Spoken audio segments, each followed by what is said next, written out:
I rent out my South Carolina house on Airbnb whenever I'm not using it. It's a modest 3-bedroom, 1-bathroom house by the beach. 2 of the bedrooms are guest rooms, which are accessible to the people renting it. The master bedroom I keep locked with my clothes and certain belongings in there. That room is for me, and I have to keep my stuff somewhere instead of lugging it back and forth every time I go down there. I have a regular lock and then a deadbolt lock on there, so no one's ever getting in there unless they chop the door down or break through the window. But also, it's not like I keep anything super expensive in there, mainly just clothing. This was early last spring. It was still chilly up in Massachusetts where I live most of the year. I wanted to take a drive down to my South Carolina house for the week. For the most part, I work remotely, so luckily I'm able to do this when I want to. Ordinarily, I'd have my usual cleaning lady come and clean the house after each guest leaves. The cost of her service is baked into the price of the rental on Airbnb. But since I was going down right after the current renter would leave, I just pocketed the cleaning lady money and planned on going down to clean it myself. The last renter was a guy named Ramon. Through our messages, he told me he was renting with his fiancée and asked for good restaurants to eat at in the area. He seemed trustworthy. I always prefer to rent to couples or smaller groups of women as opposed to groups of young men, because they're usually the ones to come and get shit-faced and potentially damage the place.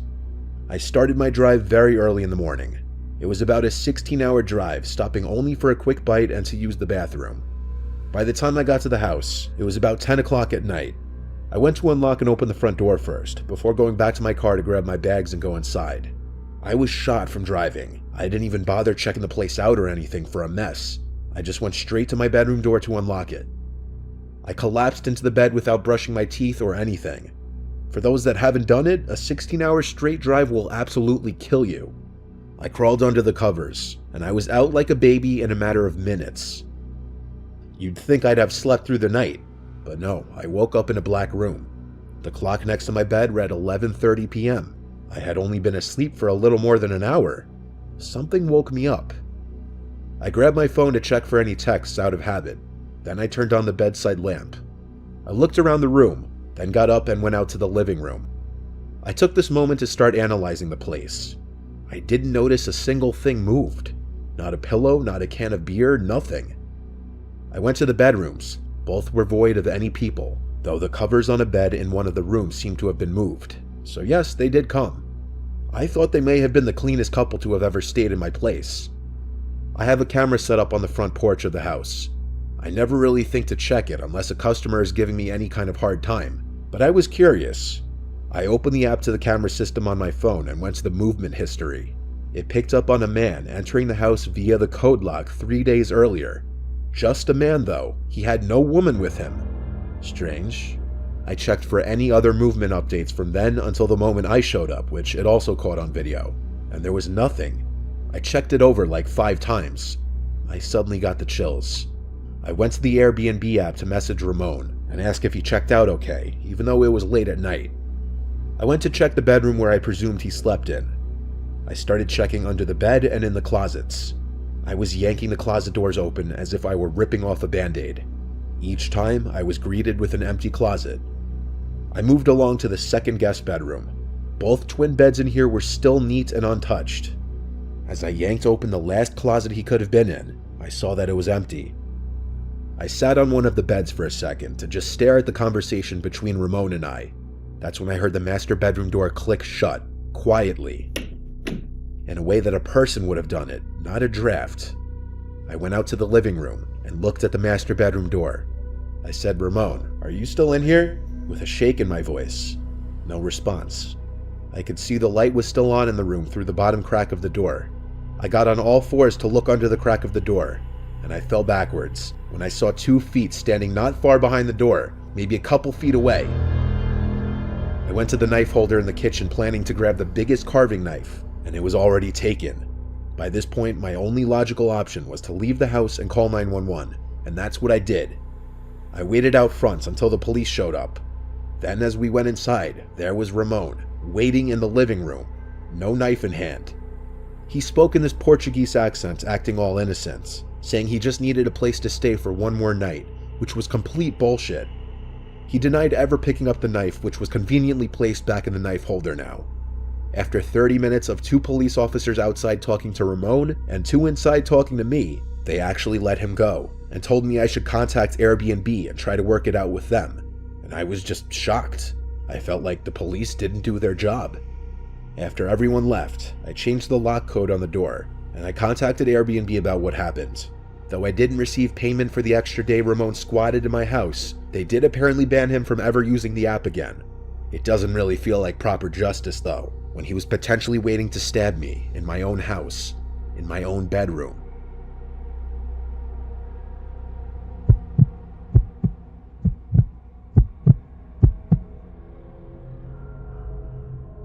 I'm 26 years old, still living with my parents. I'm not content with my job, and I'm in a relationship that I'm not too sure about. To say I've been stressed would be a monumental understatement. My mom and I were not getting along one week, and everyone was just bothering me. I wanted to escape for a weekend. I looked into little one-bedroom Airbnbs up in the mountains, and found one for cheap. It was in Troutdale, Virginia, a couple hours away from us. And based on the pictures, it was this nice, private, and peaceful-looking little place surrounded by woods. It was the fall too, so the foliage was going to be beautiful. I told my parents I was going there for the weekend. My mom seemed overly happy about me leaving for the weekend. My girlfriend was more so just confused, finding it weird and suspicious that I was going away to some random cabin in the woods alone for a weekend. When Friday came, I packed a backpack full of clothes, toiletries, and my laptop, and I headed out for the road. It was around a 2.5-hour drive door to door. The area of Troutville was very quiet and scenic. It was a perfect escape from suburbia back home. I needed a nice weekend just to spend to myself. I was driving up a gravel road when my GPS told me I arrived. I saw an opening in the trees next to the road. The instructions the owner of the Airbnb gave me were to cut through this opening onto the grass and up the little hill. I did exactly this, and there I saw the cute little house sitting at the top of the hill. The second I stepped out of the car, I inhaled the fresh rural air, instantly feeling happy I did this. The owner told me where to find the key to the front door. I let myself in and checked the place out. It was a nice cozy living room, small kitchen, bathroom, and one loft bedroom that you had to climb a ladder-like stairway to get up into, and there was a circular window over the bed.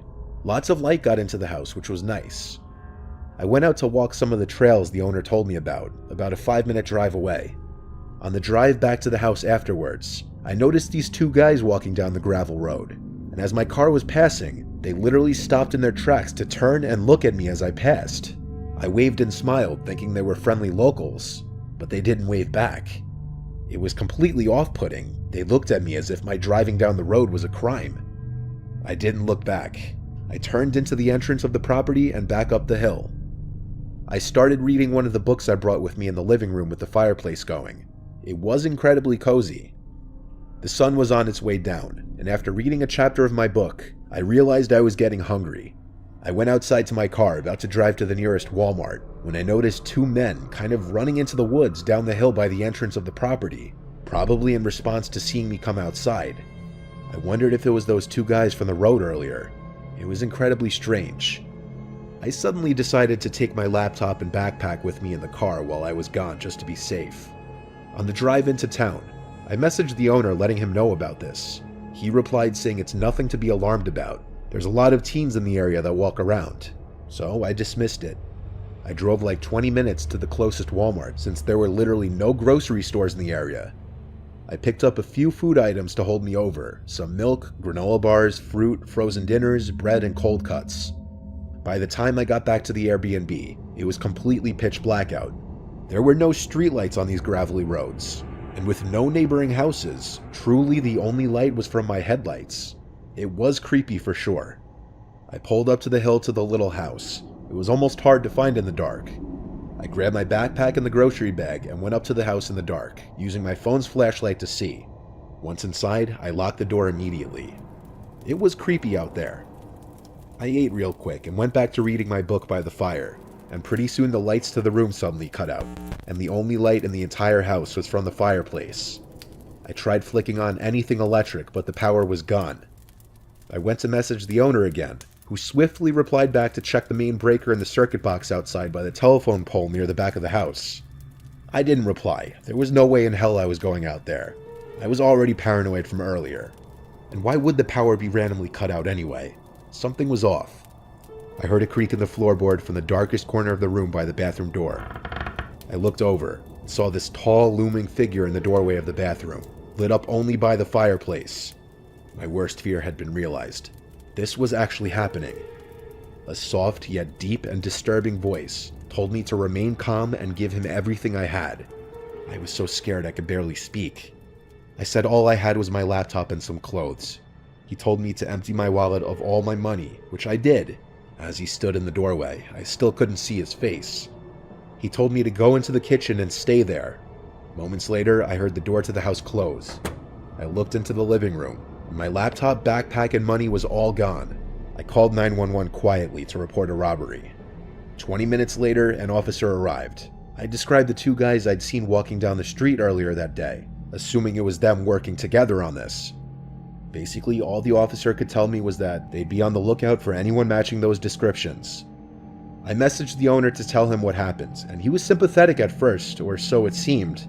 He said I could go home the next day, but he didn't want to refund me for my horrible experience.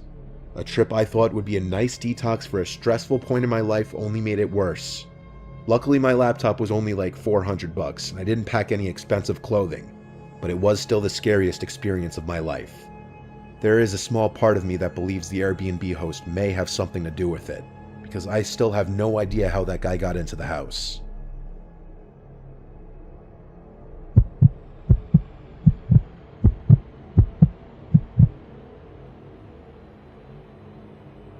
So a few years back, after some friends and I graduated high school, we celebrated in the White Mountains National Forest Reserve. We only lived 2 or so hours away, so it wasn't much of a hike. We all packed inside my friend Alexis's car. Also with us was my friend Rob, his girlfriend Stephanie, and our friend Kelly. Alexis's car was a Hyundai Accent, so a very small vehicle. We didn't pack much. We were headed to this Airbnb in Carroll, New Hampshire at the height of the summer. It was a gorgeous drive. Once we got to the house, it was just as depicted in the photos, only the pictures didn't include the shambling-looking shed next to the house. It seemed like it had seen better years. I probably could have knocked it down myself. Alexis joked around that maybe some old crazy guy lived in there, and that's why the place was so cheap. But we all laughed it off and unpacked our things.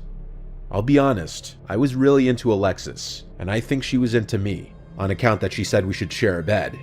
More so because the third bedroom had 2 doors leading to the outside and had a perfect view of that old shed. So she didn't want to sleep there, and she wouldn't let me. We both put our things in the living room and made the pull-out couch our bed. Not much happened the first night. A little later, we all sat in the hot tub in the garage/rec room. Alexis sat next to me, and we faced the woods, while Rob and his girlfriend were opposite of us. Rob's girlfriend couldn't step completely into the water on account of the stitches she just got. Stephanie and I were always good friends, and carried on with stories and joked about high school, sipping on our potentially illegally acquired booze. Kelly, on the other hand, was changing and not with us. Rob kicked my leg from under the water and winked, seeing how close Alexis was getting to me, but that wasn't too much of a deal. We tried to plan out our next day, and talked about hiking to Mount Washington and the Flume Gorge. After a good soak, I eased into bed with Alexis and we watched Rick and Morty for a while, until the clock struck 2 a.m. and we sat outside. The stargazing here was supposed to be amazing, and a bit later, Kelly tagged along with us. What happened next was hard to explain. In front of the house was this huge deck that we were sitting on. It was pitch black and no cars were around. More or less, we were in the middle of nowhere. No one really understands true silence, until you're away from cars or planes for that matter. The sky was brightly lit, purple, blue, full of stars. Kelly hushed me one time. Just a few feet away from the porch, she heard some crunching, as if something was approaching the deck. There was definitely something walking out there. I waved it off as a raccoon or fox, until the steps sounded heavy, and I looked at Alexis. The fear began to set in as I noticed her gaze was looking towards the old shed where the footsteps had began. Quickly, I ushered the girls into the cabin and locked all the doors. I tried to explain to them that it's still possibly an animal, especially if animals had taken over that old shed. Easily, both of them calmed down. Kelly walked back into her room, and I again laid down beside Alexis. The next morning, I woke up to Rob and his girlfriend cooking breakfast in the kitchen, which was just across the room from Alexis and I. We had a big day planned out, and we did quite a lot of hiking, with most of us forgetting what had transpired last night, other than Alexis. When we came back from hiking, Alexis suggested exploring the old shed that was beside the house. Now that it was daylight, nothing that bad could happen, right? And I'll be honest, I didn't want to, but I didn't want Alexis to think I was a wuss. We opened the screen door, investigating the first room. There was an old, rickety rocking chair. Seemed it might break if I tried to sit in it. The next door had one of those brass doorknobs, but it was rusted and dented. I looked at Alexis before grabbing the door, and she groaned as she opened the door. There wasn't much to the room. The floor was dirt. There was dirt-caked windows and some trash on the floor. Alexis made a point that it smelt of cigarette smoke. It may have been the designated smoking spot in the Airbnb. We both shrugged it off and joined the others out back. Rob was starting a fire. Some typical conversation was going on. Rob poked fun at Alexis and I. The sun set and I turned off the floodlight out back to make the ambiance of our fire nicer. Some chuckles and stories are passed around, Rob and I boasting about our feats and whatnot. Then there grows a silence. That same crunching from last night is heard behind us, just against the tree line, except it was faster and headed in our direction. And just like that, there was a flash of green light lighting up the entirety of the backyard for just a moment. Whatever was running towards us halted, but my thoughts were ruptured by Stephanie's screams as she bolted towards the house. Behind us, a blood-curdling cry or yelp was heard, a deafening sound that at first we thought was a siren. I instantly stood up, yelling for everyone to get inside. Stephanie must have saw whatever it was that made that cry. In my bolt, I accidentally knocked over Kelly, who hadn't gathered the entire scene yet. I turned around to help her up. Rob was already halfway to the house. I ran to help Alexis gather our food items. Last thing we wanted if it was a bear for them to stay any longer. After that, I rushed Alexis to the back door, where Rob was waiting for us with some kind of bear spray. I already at this point had my Bowie knife out. I commanded him to go in, but he yelled at me to go in because he's got the range. The two of us saw this black mass walking along the outskirts of our fire.